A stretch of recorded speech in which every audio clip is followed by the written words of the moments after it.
E aí, marxistas e keynesianos, hoje eu vou fazer uma análise do Ação, Tempo e Conhecimento, a Escola Austríaca de Economia.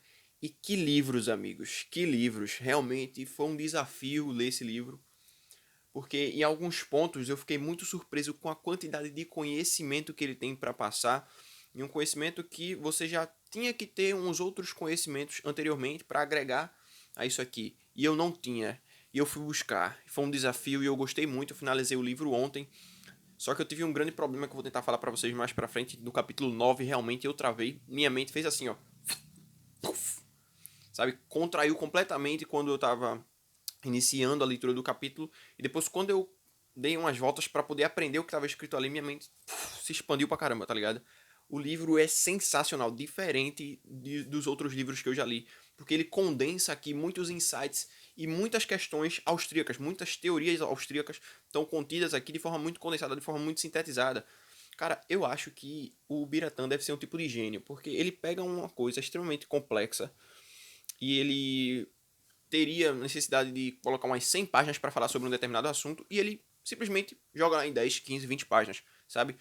E você entende. E o que você não consegue entender, tem palestra dele na internet explicando. Foi esse o caminho que eu tive que seguir para poder aprender e aprofundar sobre algumas questões. Eu tava lendo o livro, sabe? E a sensação que eu tinha é o seguinte: sabe quando você tá vendo um filme e tem uma galera que tá lutando contra alguém e diz, nossa, isso aqui foi muito fácil, mas depois chega o chefão, chega o boss, tá ligado? Exatamente essa sensação que eu tive quando eu tava lendo o livro.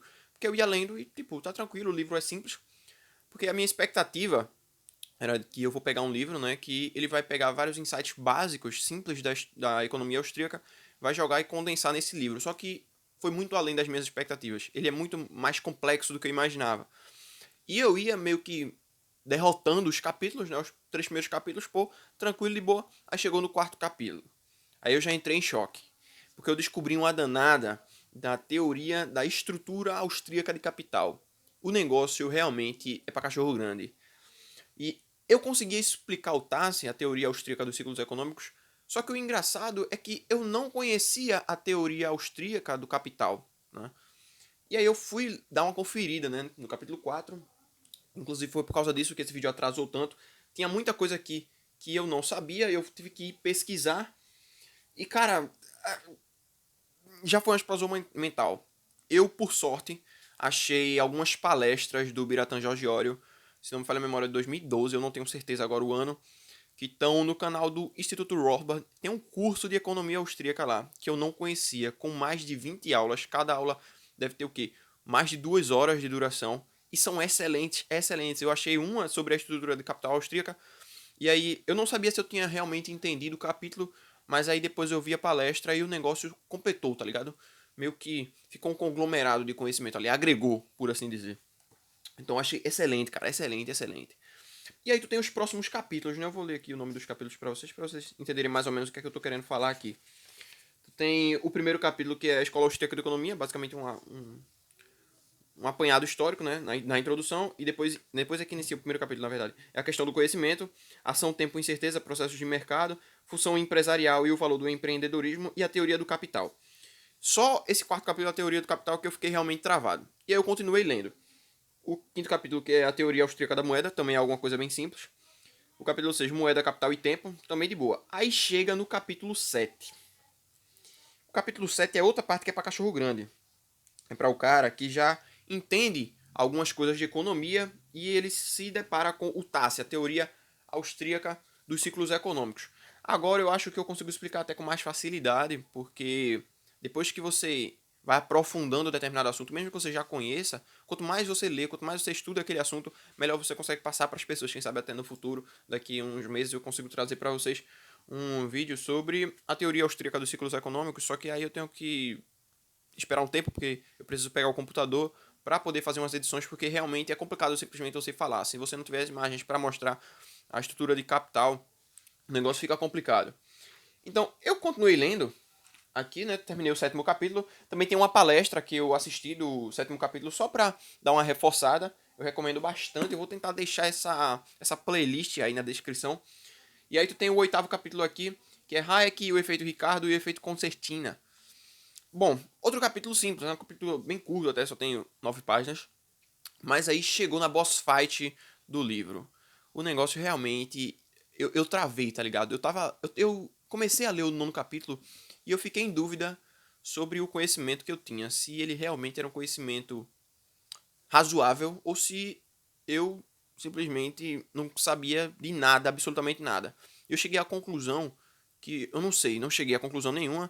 Eu acho que eu só vou continuar estudando pra gente ver as próximas etapas dessa história. Cara, se chama Macroeconomia da Estrutura de Capital. O Biratan Georgioro aqui se baseou em um jeito de explicar a teoria austríaca do Roger Garrison, se não me falha a memória. Só que esse cara, eu não sei se ele é um louco da cabeça, se ele é doido de pedra, ou se ele é um gênio, ou se ele é os dois. Porque pra tu fazer o que esse cara fez aqui no 9º capítulo, baseado no Garrison, tu tem que entender que o Garrison tem um grau de loucura. Eu vou mostrar aqui pra vocês o problema que eu tive que passar pra interpretar esse capítulo. Inclusive, eu até pulei do 9º capítulo para o 10º. Eu comecei a ler o 9º, e aí eu disse, olha, velho, não vai adiantar de nada eu finalizar esse capítulo agora. Realmente eu tenho que saber do limite. Porque uma coisa é você ler um texto difícil que depende só da sua interpretação. Outra coisa é tu ler um texto difícil que depende de outros conhecimentos que tu não tem previamente. É tipo, tu não saber alemão e tu vai ler alguma coisa em alemão. Por mais que tu seja o maior intérprete de textos do mundo, tu não vai conseguir entender aquilo ali porque tá em alemão, tá em uma língua que tu não entende. Tem coisas ali que tu não entende, o significado, etc. Então, eu li metade do 9º capítulo e disse, olha, eu vou ler o 10º, depois eu resolvo o que é que eu vou fazer com esse 9º.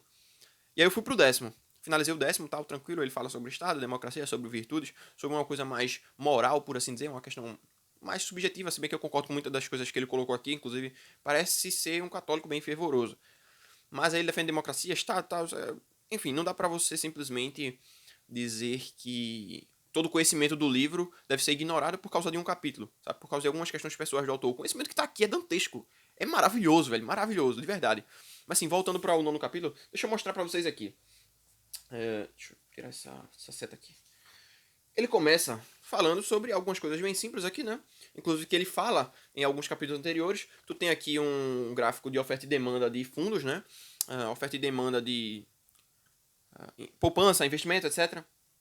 E aí depois ele me apresenta essa FFP aqui que eu não conhecia. É um gráfico, na verdade é uma curva de fronteira de possibilidade de produção. Não tem como eu explicar aqui agora o que é, porque senão o vídeo ficaria extremamente complexo, extremamente grande, né? Não tem tempo para isso, mas aí tem as palestras que eu vou deixar na descrição. E depois tu tem aqui a estrutura de capital austríaca, né? Baseada nos triângulos de Hayek.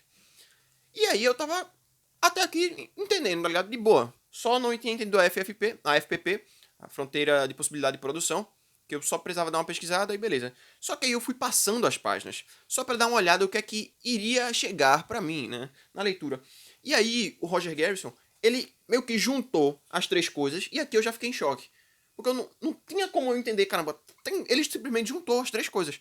Ele pegou lá a estrutura de capital, a FPP e a curva de oferta e demanda de fundos e juntou os três. E fez uma linha. Eu tinha que interpretar esse gráfico aqui. Eu travei completamente. Só que isso aqui não é nada. Isso aqui não é nada. Isso aqui é besteira, é bobagem, é brincadeira de criança. O ação humana, comparado a isso aqui, é nada. O ação humana é muito mais simples do que isso aqui. Dá um ligue no negócio. Ele começou aqui a fazer movimentações entre os gráficos. E aí eu já tava perdido, cara. Eu não consegui entender mais bexiga nenhuma. Vocês podem ver aqui. Tem aqui também uma estrutura de capital sendo alternada, né? Pela injeção de liquidez, pela expansão da base monetária. E aí, como se não bastasse, tem aqui os três gráficos e ainda tem aqui oferta e demanda por mão de obra. Aqui o efeito do desemprego, né? Quando você altera a estrutura de capital, você tem uma mudança na fronteira de possibilidade de produção, também na oferta e demanda de fundos. Isso faz com que se altere o nível de empregos em determinados estágios de produção da economia. Eu não consegui entender isso, cara. De verdade, cara. E as coisas iam ficando pior, porque depois tu tem aqui um efeito baseado em expansão da base monetária artificialmente. Cara, muita coisa, velho. Muita coisa, muita coisa. Eu simplesmente travei nesse capítulo. Eu não sabia o que fazer. Aí eu fui lá nas palestras. Vi que tinha uma palestra mais antiga do Biratan Georgioro, também desse mesmo curso sobre escola austríaca de economia. E eu vi a palestra, e no meio da palestra ele põe esses gráficos aqui, e tem movimentação nos gráficos na palestra dele. E só aí que eu consegui entender a ligação que há entre essas coisas. Também tem uma palestra no Instituto Mises Brasil do Mises Summer School 2017, que eu lembrava que eu tinha visto ele dando uma palestra lá, mas eu não lembrava que era justamente sobre isso aqui. E aí eu fui lá assistir e dei uma reforçada e eu consegui entender o nono capítulo baseado nessa ajuda. Aí quando eu cheguei em casa à noite, eu tô gravando esse vídeo no dia que ele tá saindo, logo na segunda-feira, eu cheguei em casa à noite ontem e eu peguei e li o capítulo por completo. Depois que eu já tinha terminado o 10º, eu voltei pro nono, terminei de ler o nono. Eu tenho que ser sincero pra vocês, não consegui entender absolutamente tudo que tá contido no livro. Tem algumas questões que eu não conhecia, que eu vou precisar estudar. Espero que daqui a 1 ano, 2 anos, eu pegue esse livro de novo pra ler e já tenha aprendido tudo que seja necessário para absorver 100% do conteúdo desse livro. Porque realmente o livro passa muito conhecimento. Ele é assustador de bom, cara. De verdade. Eu daria uma nota 10 para esse livro se não fossem as observações que ele faz sobre o Estado, sobre democracia e sobre uma coisa que me incomodou, que eu acho que deve ter uns 15 errinhos, uns 10 ou 15 errinhos de edição no meio do livro, né? Porque, não sei, cara, acho que ele não foi editado com tanto cuidado. Tem alguns pontos, e tem alguém tocando cigarro, o cachorro tá latindo, desgraçado. Enfim, tem alguns errinhos de edições, tipo, tu tem um S a mais, um S a menos, ou uma vírgula que foi posta em um canto que não era pra ter, sabe? Coisas que não atrapalham a tua leitura, mas quando você tá muito focado lá e tal, você tá 100% lendo de forma ativa, e aí tu tá lendo. Opa, tem uma coisa que tira o teu raciocínio. Isso incomoda um pouco, mas não atrapalha realmente o aprendizado que tá no livro. Não é um livro que eu recomendo pra quem tá iniciando, de verdade. Eu recomendo que tu leia pelo menos o Essencial von Mises, que o Rothbard faz um apanhado de alguns insights da escola austríaca que estão contidos aqui, e tu vai poder aprofundar um pouco mais teu conhecimento neles aqui nesse livro. E também assista pelo menos o curso de economia austríaca que tá no canal do Rothbard. Se tu puder assistir o Mises Summer School 2017 também, tu vai aprender muito, porque lá também tem palestras da Mariana, onde ela fala sobre a história da escola austríaca, etc. Cara, eu recomendo demais esse livro aqui. Se tu quer aprender sobre a escola austríaca, se tu já sabe alguma coisa, se tu já consegue entender bem diversos conceitos de economia, capital, preferência temporal, isso aqui é um prato cheio, velho. Caramba, leia. Leia, é excelente. Vou deixar o link na descrição para quem quiser comprar esse livro na Amazon. Lembrando que vocês podem comprar qualquer coisa através dos meus links, se vocês vão estar ajudando o canal. Eu vou ficando por aqui. Deixem o seu like, se inscrevam no canal e, cara, leiam. É muito bom mesmo.